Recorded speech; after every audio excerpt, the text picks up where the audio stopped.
Hi friends, I'm Olga Koelsch and welcome back to my studio. Today we're gonna paint 10 different Christmas essentials and it will be super easy. If this is the first day you ever take watercolors, that will be definitely right choice for you.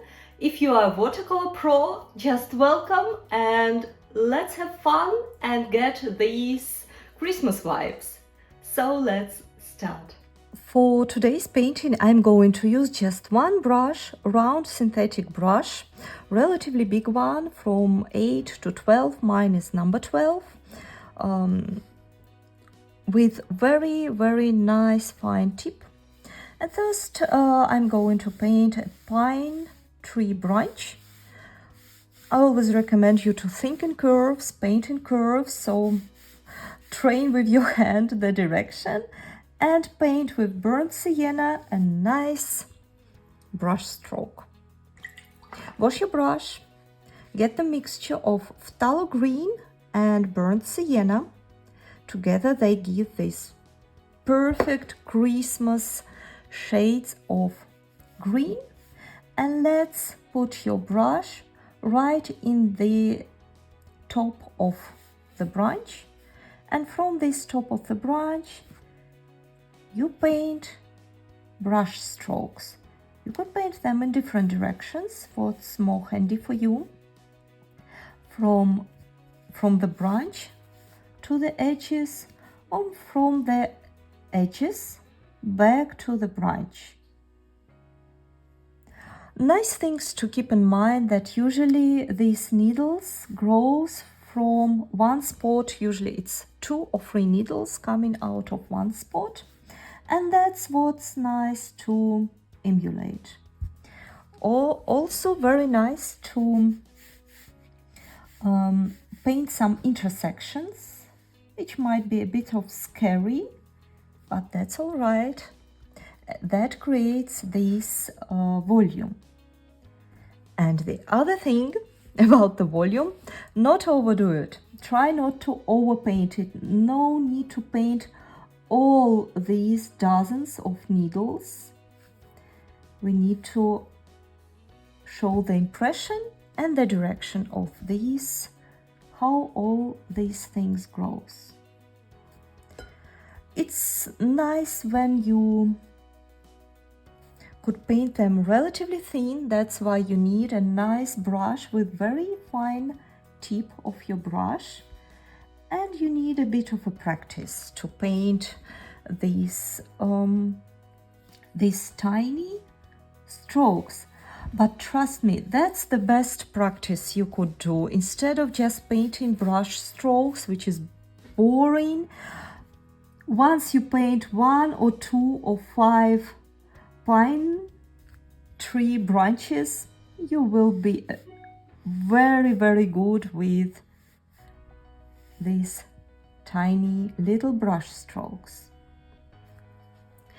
I'm very happy with our branch, and see, I have some here and there, I don't know, I have some gaps, and that's fine.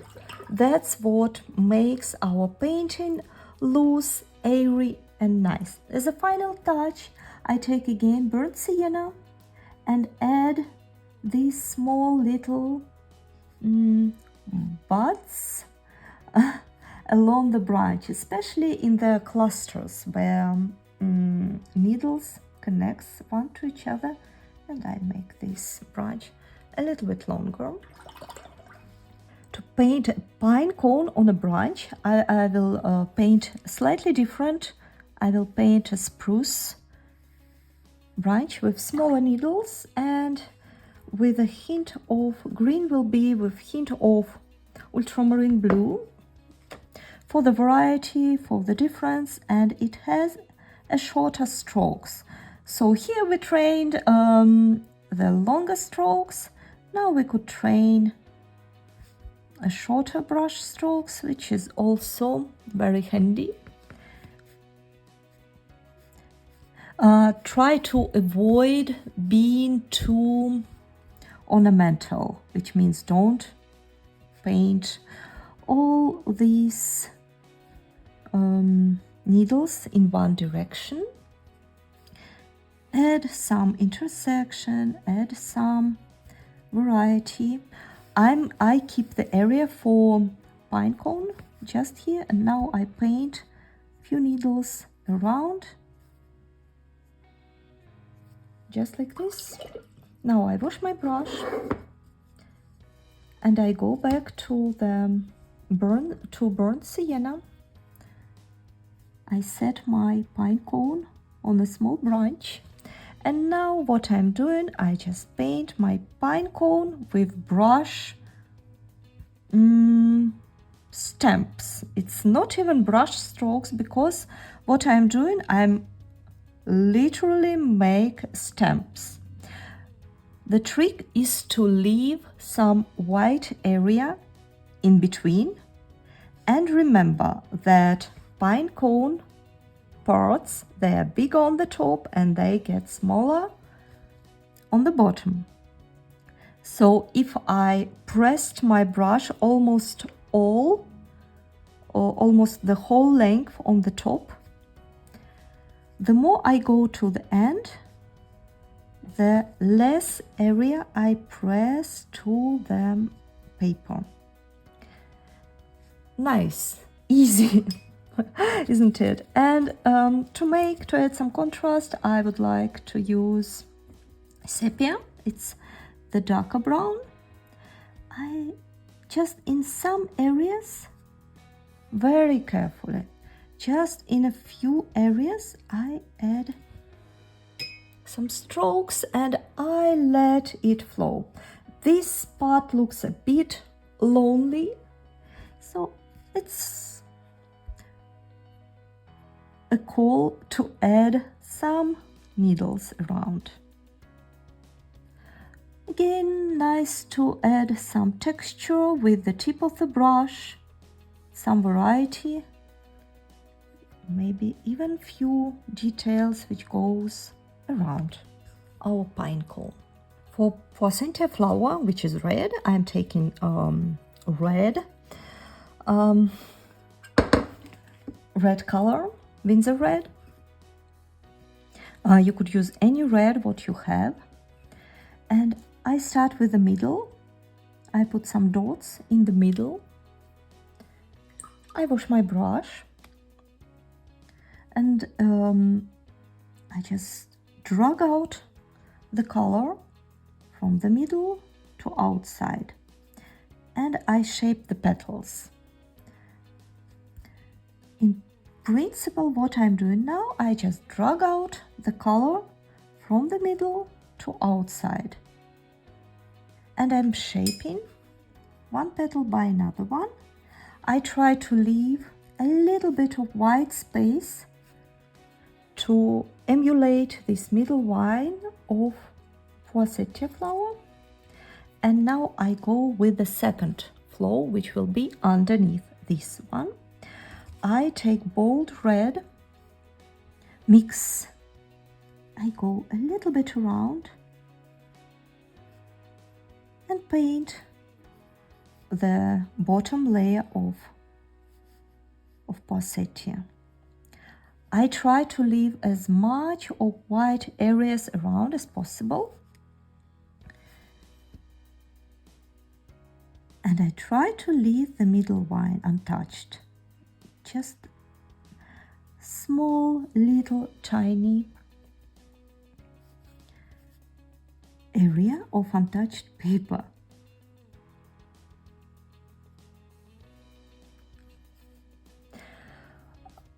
I would like now to switch to the green one, because the beauty of Poinsettia is of this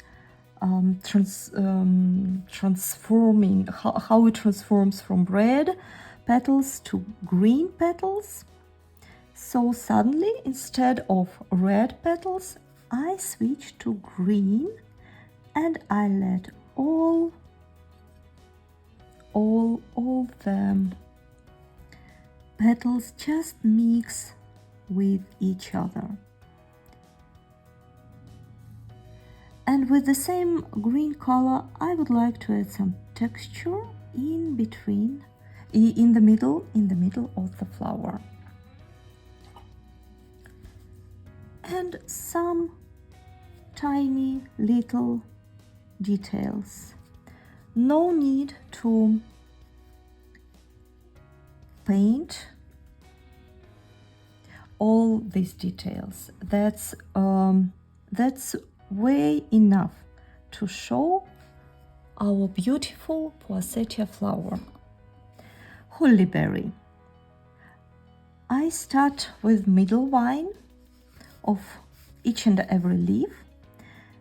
And I remember that the holly berry is very sharp. So I paint some outlines for the leaf. I wash my brush, dry it a little bit, and soften the edges and leave some areas around, like around the middle line, maybe around the edges for the variety. One leaf is ready. Let's paint another one. I would like to make a small composition of free leaves and berries. I map the middle line. With the tip of the brush, I make these nice edgy leaves. I wash my brush, and with just clean white clean brush, I soften the edges and drag out the color to the middle. And the third one. The more practice, the better. Middle line,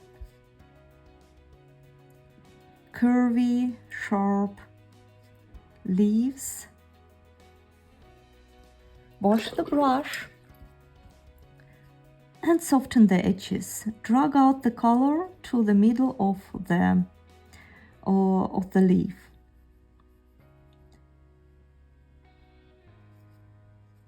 And now it's turn to paint the berries. I will take the same red as I used. Trick with berries is you paint a circle and you leave a small white area untouched. That's very, very important, because that's the light part on the berry. Berries are very glands and they always have this small white spot. I wash my brush and I blot out some bright red. And I leave it mix. I like how it mixes one with another. I think it really creates this special touch to our painting.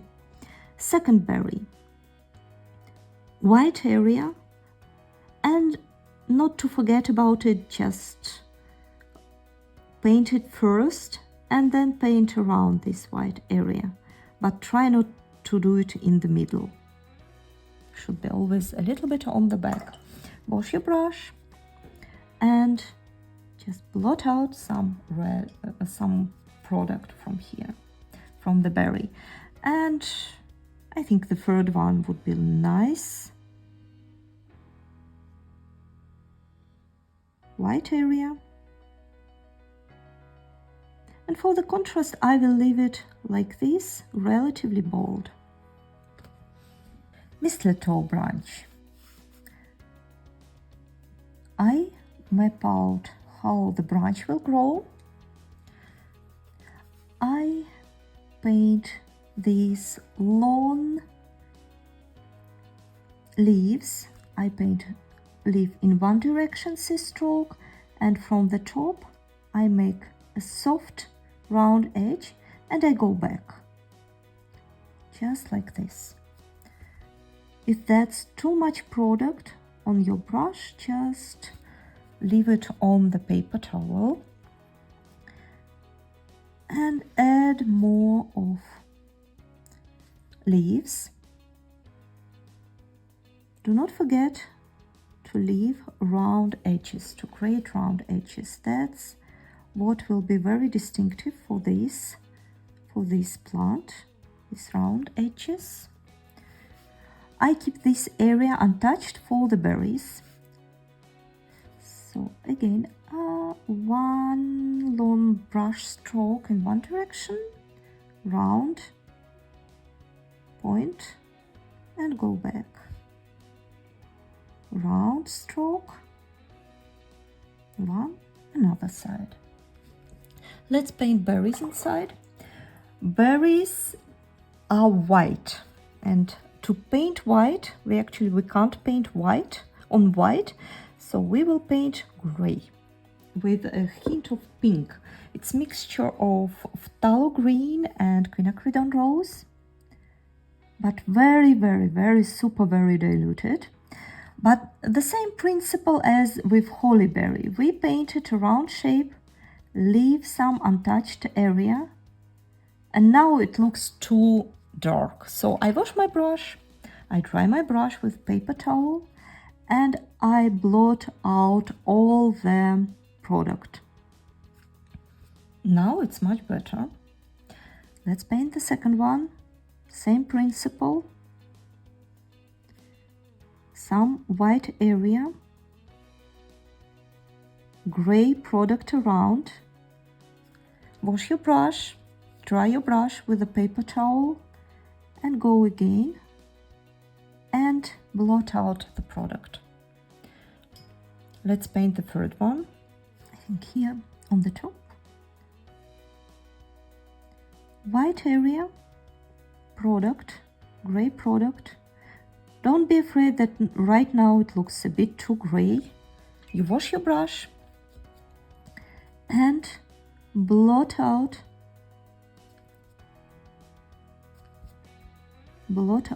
all unnecessary product you have. And it's nice to add the one more leaf on the bottom. It's nice for the contrast, it's nice for the composition. Even maybe one more here. I think yes, it's a little bit, my green colors mixed a little bit. So I lost the right mix of green, which is all fine. And if that happens to you, you could just add a few details to your previous painting with the new tone, and that gather it all together. Gather together. Put some small, tiny spots.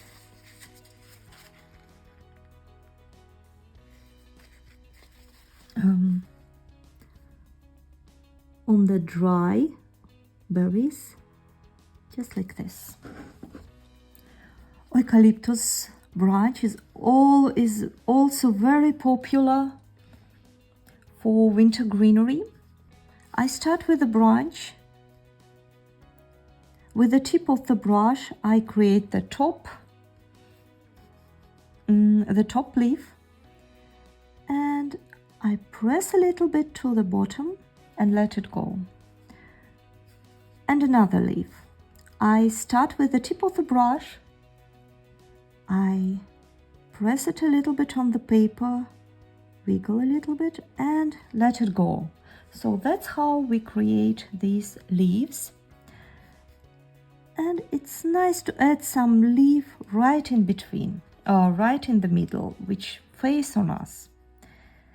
And it's nice to paint some leaves which turned with its palm on us.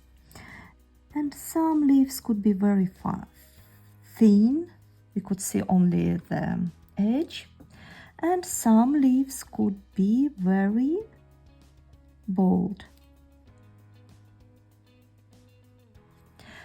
You just vary the pressure on your brush, and that's how you create very easy, very spontaneous eucalyptus painting. If that looks a bit too weird, you could always come back and add some thickness to the leaves, which I'm doing right now. Add some texture and maybe some thickness to the branch itself. Let's start with burnt sienna, and with the tip of the brush we are painting the branch, the rosehip branch, and then we mix permanent red, and with the tip of the brush, when we apply a little bit of pressure on a brush and release the brush. It's very similar to what we are painting leaves, but now I'm going to wash my brush, to dry it with a paper towel and blot the central part, just like this. And that's how we created the volume of rosehip berries. Let's repeat once again. Permanent red, tip of the brush, apply pressure, more pressure, more pressure, more pressure, less pressure. Then you could correct the shape a little bit with the tip of the brush, and then you wash your brush, dry the brush with a paper towel,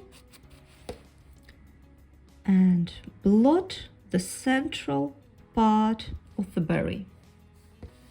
And let's do it once again. We could even start to paint from the middle part.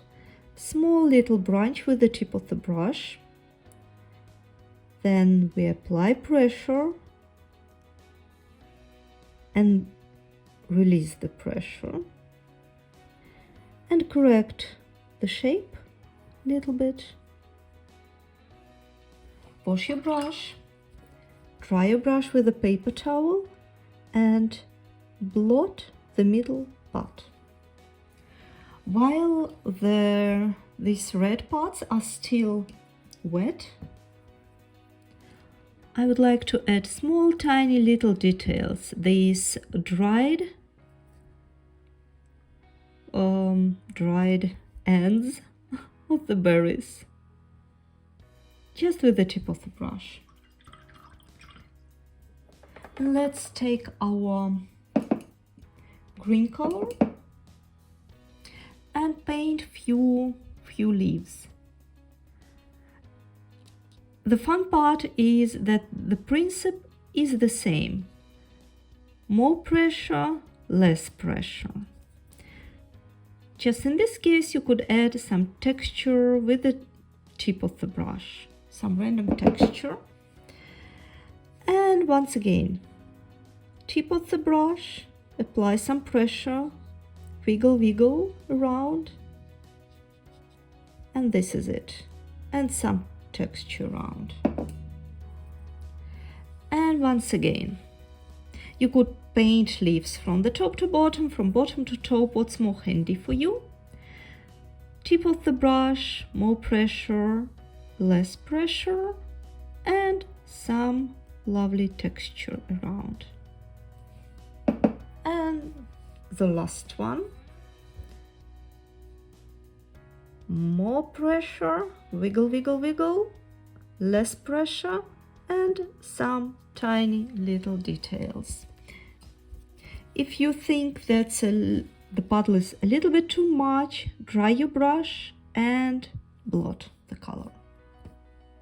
Of course, if we paint winter greenery, we have to paint a lovely Christmas tree. I use the mixture of phthalo green and burnt sienna.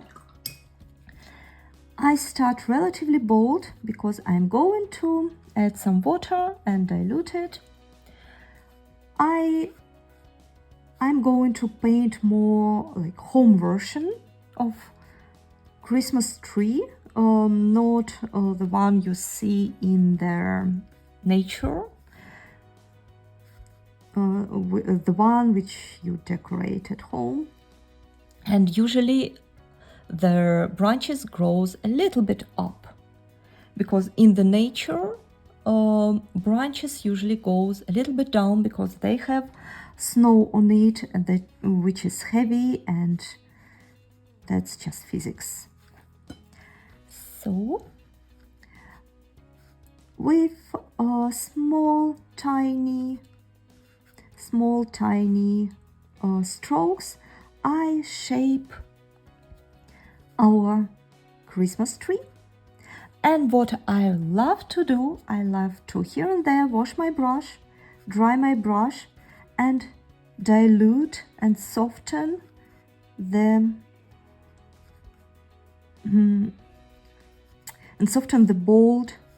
bold parts. And then again I grab some bold color and go and create the shady parts. The more you go down with your Christmas tree, the more volume it has, the more branches it has, so the fewer details you could actually see.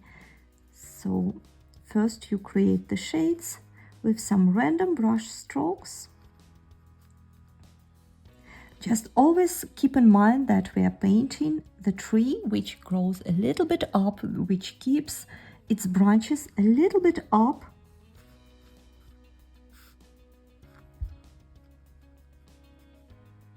Because kids did not decorate it yet with heavy Christmas balls. When you wash your brush and with small tiny moves and strokes, you soften the edges, you add lighter areas to the whole tree idea.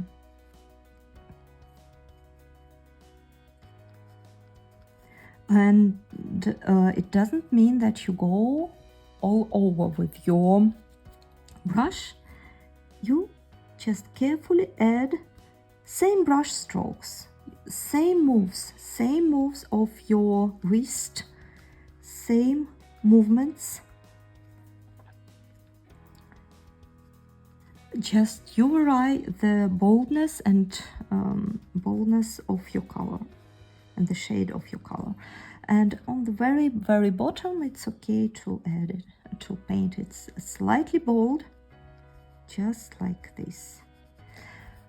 If you want to go further, you could paint a bucket, for example, for it, or just leave it like this. I think for now, I will leave it like this. I like how it looks. And let's paint a Christmas ball. It's also very nice. I know that's not a greenery, but it's always nice element for Christmas cards, for Christmas decor. Let's paint just red ball. I water in the paper. I take red color, permanent red, and I go with the tip of the brush along the edge of the future Christmas ball, and let the color just flow inside. Because the paper is wet, it creates these beautiful mixes inside. What's important is, first of all, to keep some white area because of the light part which comes into our ball, and keep the bottom of the ball bold, to paint it in a bold color. I would not go too much into details and shaping, because our goal today is to paint beautiful, nice, easy Christmas decorations. And I would stay like this. If I would be painting a complex botanical illustration, I might go with many different layers. But right now, I like how it all flows. And an important part which keeps your Christmas ball in volume, in nice shape, is to leave these white untouched areas. And with burnt sienna, I would like to dilute it a little bit. I add this golden decor on the top. And the last thing, which did not fit into the hole in the piece of paper, it will be a white rose. I often see white roses in winter bouquet. I think it's nice to paint it. And white rose, it will be actually a gray rose. And I mix, in principle, I mix everything what's left on my palette. But main colors are alizarin crimson and phthalo green. And if they are very diluted, they create this pearly, nice gray shade. And I put my brush with the tip on the paper, and with C strokes, just C strokes, I create the middle of the rose. I think about 1 centimeter in diameter, just C strokes. And then I wash my brush. I clean my brush, dry my brush with paper towel, and I go along these small C strokes and soften the edges with this upper part of the brush. And when it became a little bit too light, I could take just on a tip of the brush this gray mixture and add few shades. Be careful with gray colors, try not to overdo it, not make it too dark, or otherwise it could look a little bit dirty. The far I go from the middle of the rose, the more brave and more thick strokes I have. And to make our rose pop up, I use mix of phthalo green and burnt sienna, which we used for a pine tree. And I paint some greenery. Tip of the brush, belly of the brush, and some curve, and I let it go. And of course, we all know that roses have these sharp edges. So I add the texture just with the tip of the brush. I want to add a little bit more of greenery. You could paint leaves from different directions, for example, from rose outside or from outside back to rose. It's all possible, and add some texture. The more loose your hand is, the better. And let's add the third one. Try not to be too symmetrical. For example, don't put the third leaf right here. It's not a Mercedes sign. Let's shift it a little bit to the side, like this. The more you wiggle your brush, the more free your hand, the more occasional brush stroke you add, the more interesting your flower is. And I have a special tutorial about watercolor roses, so just have a look and enjoy. I emphasize the middle, and this is it. Thank you so much for watching this video. Thank you for getting with me these Jingle Bell vibes. I could hear it everywhere, and I hope it brings you to a nice holiday mood. Please leave me some feedback in comments what you would like to paint next. Maybe you would like to paint something from this set in more details. I'm looking forward to see your impressions and to see your works. Tag me on Instagram, olga.koelsch, and see you next time. Bye bye!